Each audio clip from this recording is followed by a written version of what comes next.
dalam pertarungan sengit melawan burung raksasa Peng Emas, dan menyebabkan pedang berkarat Xiao itu menjadi patah. Sebelumnya Peng Emas itu sempat mau kabur, kemudian dikejar oleh pedang patah. Naas, sayap Peng Emas pun patah dan akhirnya tersungkur ke tanah. Setelah kejadian itu Xiao pun menjadi sangat buas dan ditakuti para arkaik di sana. Tidak hanya Peng Emas saja yang dijemput ajal, namun para arkaik buas lain juga dibantai agar tidak terjadinya komplikasi di dunia luar. Sebelumnya bagi teman-teman yang tidak suka habis kuota dengan spoiler, alangkah baiknya untuk menghabiskan kuota ke video yang lain.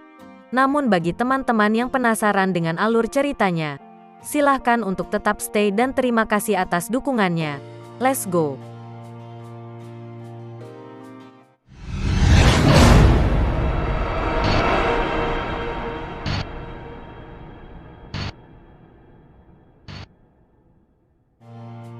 Cerita dilanjutkan. Setelah Si Hao memasak beberapa binatang kuno lain, namun tubuh Peng Emas disimpan dalam kantung langit dan bumi untuk menjaga keistimewaan esensi burung tersebut. Burung dewa itu harus dimasak menggunakan air abadi dan beberapa resep obat untuk meningkatkan okultivasi yang sangat besar darinya. Gumam singa berkepala 9. Kemudian Si Hao pun menanyakan lokasi air abadi tersebut persisnya di mana. Kemudian Huoling Er mengatakan, mata air abadi terletak di dalam 100 Grassland dan terdapat stadion misterius di sana. Stadion itu memiliki belenggu yang sangat berharga dan dapat menghancurkan tubuh fisik makhluk biasa yang masuk ke sana. Sampai saat ini belum pernah satu pun yang berani masuk ke sana. Oh ya teman-teman, The 100 Grassland adalah ladang obat roh dari dunia arkaik ya. Kemudian mereka semua bergegas untuk memasuki tanah 100 rumput. Dengan banyak individu yang berjalan bersama. Hal itu secara langsung membuat banyak makhluk di sepanjang jalan takut untuk melarikan diri.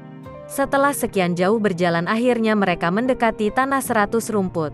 Dan dari jarak yang cukup jauh, mereka sudah bisa melihat uap yang menguntungkan naik dari wilayah itu. Semua jenis vegetasi memancarkan cahaya. Di sana mereka merasakan kehadiran beberapa orang lain yang persis ingin membunuh mereka. Namun Xiao Hao mengabaikannya. Itu adalah tanah obat spiritual, nampak jelas cahaya surgawi menyelimutinya. Terlihat semua jenis cahaya cemerlang dengan warna-warna cerah, dan energi esensi melonjak yang melihatnya. Bahkan ramuan obat biasa yang tumbuh di sana akan menjadi berkilau dan tembus cahaya akibat dari kepadatan esensi spiritual yang luar biasa. Milikku, milikku, mereka semua milikku. Dengan riangnya Si Hao sambil berteriak. Lalu suara aneh dipancarkan dari dalam wilayah pegunungan, membuat rambut mereka berdiri tegak. Mereka merasakan gelombang niat membunuh yang sedingin es. Seolah-olah angin musim gugur baru saja lewat. Makhluk apa itu? Seorang bertanya-tanya. Mata semua orang berkedip saat mereka melihat. Dari dalam hutan primitif, ada makhluk jahat yang saat ini menatap mereka dengan mata dingin yang dalam. Penampilannya sangat mengerikan. Makhluk itu memiliki 3 kepala. Yang di tengah masih agak normal tak beraturan, yang kiri mirip kepala elang, yang kanan adalah kepala iblis. Dan bersisik hitam pekat saat terpancar dengan cahaya gelap.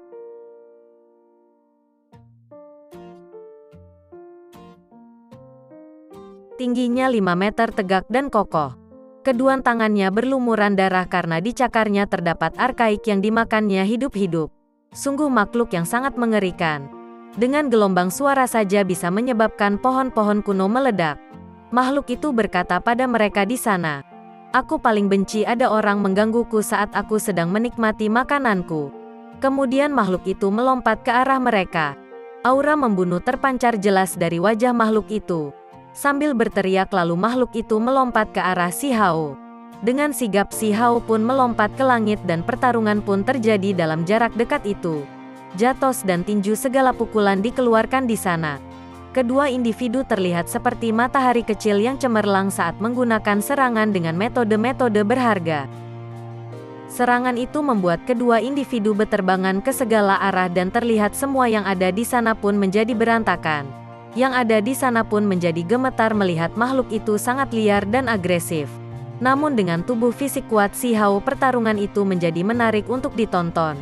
Singkat cerita, Si Hao pun mengeluarkan tinju alam guntur dan terlihat jelas mengenai bahu makhluk aneh tersebut. Itu terdengar suara seperti patah tulang dan pada saat yang sama pun terlihat darah memercik keluar. Pukulan itu menyebabkan makhluk kepala 3 cedera yang sangat serius. Kemudian makhluk itu berbalik. Dengan secepat kilat makhluk itu pergi dan hanya meninggalkan bayangannya. "Kamu pergi kemana? Cepat tinggalkan darah rohmu," teriak Si Hao sebelum mengejarnya dengan cermat. Oh ya teman-teman, keistimewaan darah makhluk aneh 3 kepala dapat meningkatkan dauki seseorang yang meminumnya. Pada saat yang sama Si Hao terus mengejar makhluk itu menggunakan pedang patahnya. Namun makhluk itu melompat ke hutan berkabut tebal dan dia pun lolos tanpa meninggalkan jejak apapun di sana. Setelah itu mereka melanjutkan perjalanan memasuki tahan ladang obat. Terasa tubuh mereka seperti bergidik seperti ada getaran tekanan. Area itu memiliki kekuatan aneh seolah-olah ruang itu terdistornasi dengan sendirinya. Mereka terus berjalan selangkah demi selangkah namun ruang itu menjadi semakin aneh. Semakin jauh mereka melangkah dan makin terasa berat seperti membawa gunung di pundak mereka. Si Hao menarik nafas dalam-dalam dan terus berjalan memasuki ladang obat tersebut. Tak lama setelah itu mereka bertemu dengan seekor burung surgawi hijau. Si Hao terheran-heran melihat indahnya burung tersebut yang bergaris-garis merah itu. Bulunya terlihat seperti lampu berkelap-kelip di sekitarnya. Beberapa orang berspekulasi bahwa itu kemungkinan besar adalah burung suci berdarah murni. Tiba-tiba, sulur ungu melilit lengan Si Hao seperti ular beludak. Namun itu adalah obat roh di dalam tanah suci. Mengembangkan kebijaksanaan spiritual dan mau meluncurkan serangan pembunuhan tersendiri. Si Hao menguatkan lengannya dan kemudian menggunakan seluruh kekuatannya untuk merobeknya. Pohon anggur ungu merintih kesakitan. Seolah-olah roh jahat sedang menangis dan menangis. Itu sangat menakutkan. "Lepaskan aku. Aku tidak akan melakukannya lagi," ucap sesosok pohon anggur ungu di sana. Di samping itu ada pohon anggur tua yang gemetar. "Ini benar-benar aneh," ucap Si Hao. "Kekacauan acak macam apa yang ditanam di tanah ini?" Si Hao penasaran karena ada banyak makhluk tumbuhan bisa bicara di sini.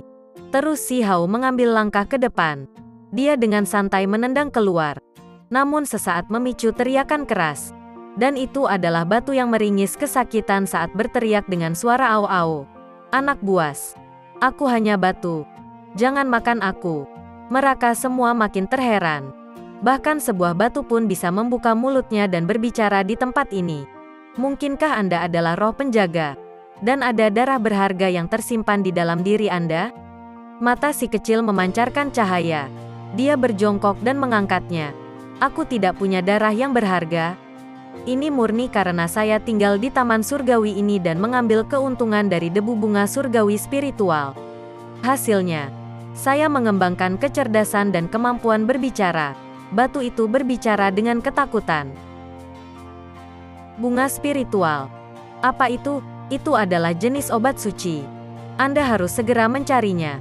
Karena beberapa makhluk berdarah murni telah masuk. Jika Anda terlambat, Anda mungkin berakhir dengan tangan kosong." Batu itu takut Si Hao memakannya. Dengan suara dong Si Hao memukulnya.